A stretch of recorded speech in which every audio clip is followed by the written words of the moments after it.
All right, this is Corbin Sprouse. I'm interviewing my mom, Jocelyn Sprouse, on the media she watched around my age or during her childhood. Just wanted to make sure you know you're being recorded just for this project, correct? Yes. Okay. First question. Personal experience with media, 10-minute interview with family, blah, blah, blah. More or less, did you have radio, and how many programs did you listen to, and kind of who were your favorite singers or DJ personalities? When I was a child, listened to classical radio a lot. My parents even said they would turn it on in my room as I slept. And I think in the car it was mostly classical music. I don't really remember my parents listening to a lot of rock and roll. I had older brothers and sisters, so they influenced me a lot. In particular, my oldest sister, whatever she was listening to, I enjoyed, and that was more of, she was 10 years older than me, so she listened to Joni Mitchell, Dan Fogelberg, she listened to the Rolling Stones. So if I was in her car, I'd listen to those things on the radio. I didn't really listen to rock and roll in the house. Okay. What was your experience with television, and do you remember black and white or just color, and like what were your favorite shows or particular stars off of that? I don't really remember watching black and white. I remember definitely not having a remote control, having to turn the channels. In the morning, I used to watch Captain Kangaroo show before going to school. I loved it. And there was, I believe, a little black and white cartoon I used to watch called Felix the Cat. I love that show. And then in the afternoons, I would come home from school, and it seems like every afternoon I'd watch Gilligan's Island.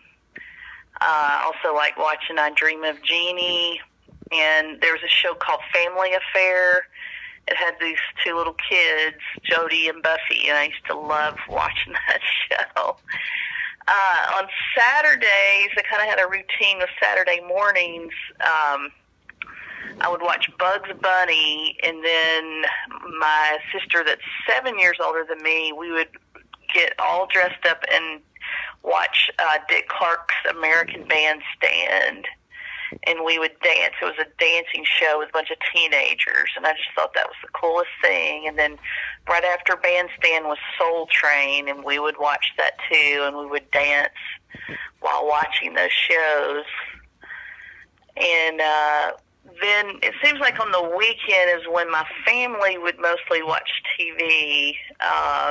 And my memories are we'd watch some westerns, we'd watch Gunsmoke, we'd watch a show called High Chaparral. And I believe on Saturday nights we would watch the Carol Burnett show. And then later, I think I was probably about your age or maybe high school, we would watch The Love Boat, and then I believe right after The Love Boat was Fantasy Island. And, you know, when I was in college, I didn't watch a lot of TV. I had to go downstairs, I think, in the bottom of my dorm to watch TV, and sometimes I would go down and watch David Letterman late at night. And I believe The Simpsons were real popular then, too. Every once in a while, I think I might have caught The Simpsons, but I didn't watch a lot of TV. I went away to school, and so didn't really watch a lot of TV. All right. Going kind of along with that, I guess you told us, you know, what you watched and kind of what you enjoyed, but what was your first memories of kind of like devices like tape recorders, cameras, record players, all in that? Yeah. So as a child, I used a tape recorder a lot. I really enjoyed using the tape recorder with, of course, cassette tapes. I used it a lot to record myself singing or record myself like pretending to do a talk show or pretending to be like a preacher and having my own church service. It was kind of a play thing for me. And sometimes I'd also record myself practicing the violin, and I'd listen back with a tape recorder. And sometimes I'd use it if a friend came over, we would kind of play around with a tape recorder. And my parents had a record player, and it was a big stereo. It was a big piece of furniture, and it was real pretty, and it was in our living room. And I remember playing records on that stereo sometimes, especially around Christmas time. When I was older, I guess high school was the boombox. Well, before that, I think I was in 5th grade. I won a contest at school, and I won my own record player. And I didn't have many records. I think all I had was maybe 3 or 4 records, and I think one of them was Joan Baez. Once again, influenced by my older sister. It wasn't really what my friends were listening to. The boombox, I guess, was more like in high school. It was still mostly cassettes. And then I think the CDs came out in the 80s, late 80s, when I was about to finish high school. I did buy a Walkman, personal Walkman. I could carry that with me. And I remember being really excited about CDs and being able to listen to CDs, and I started buying CDs, used and new. It was a really big deal. And also the VCRs and VHS tapes came out when I was in college. And that was really amazing to me that you could, first of all, record something off of your TV and watch it later, or that you could watch a movie at home. That was a really big deal. And I think my parents, we talked my dad into buying one around Thanksgiving when I was in college. And that was pretty exciting, that just the concept of that. I guess as far as cameras, I had a video recorder after college. Ended up going to Europe and wanted to take a video camera with me, and so that was maybe in the late 90s when I had a video camera, and that was a really big deal too. I've really enjoyed using it and watching what I would record, and I remember having to learn how to do it. And I remember my dad wasn't very good at it. It was hard to watch his videos that he had recorded. It was fun to take on vacation, things like that. Yeah. All right. Just to kind of finish up for our last minute and 20 seconds, I would say, what was kind of quickly, like, what was your experience with, like, computers, and how would you say, like, overall, how the technology has an influence on your life? I didn't even get a computer till way after a lot of people had already gotten them. I remember originally thinking I didn't really need to get a computer.